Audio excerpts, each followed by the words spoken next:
Hi, good afternoon, Jason Hunter. Through the rumor mill, I kind of caught wind to an activity, I guess, that's been going on at the city for some period of time called the Threat Assessment Team. It involves a combination of Human Resources Department, Riverside Police Department, various other departments, depending on who the Human Resources decides to pick to be on this team.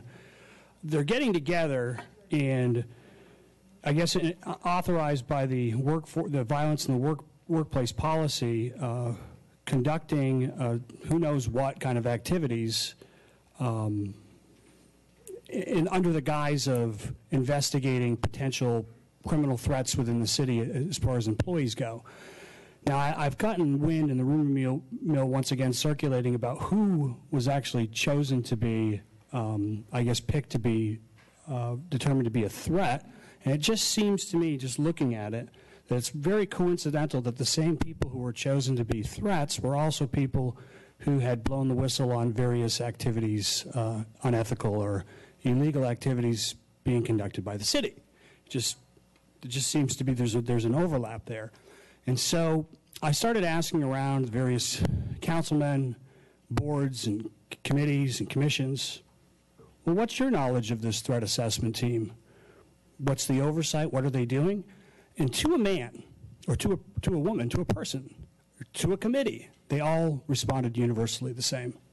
I have no idea what you're talking about. I've never heard of such a committee or a threat assessment team. And so that's problematic.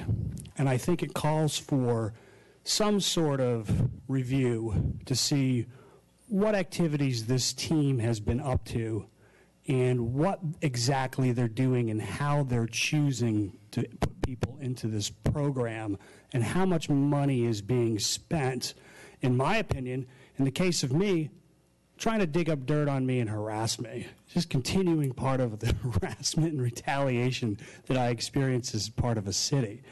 I think it's a policy issue. I think the council, now that you're aware about it, needs to look into it. I think the potential for abuse here is particularly strong,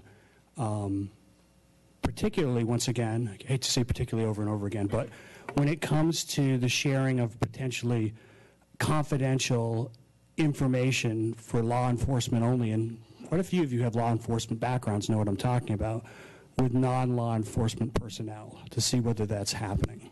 So I'd like at some point in time that this be referred to a committee or talked about before the council, but I think we need to get a discussion around it, our arms around it, to make sure that this program is being run efficiently, effectively, and ethically. Thank you.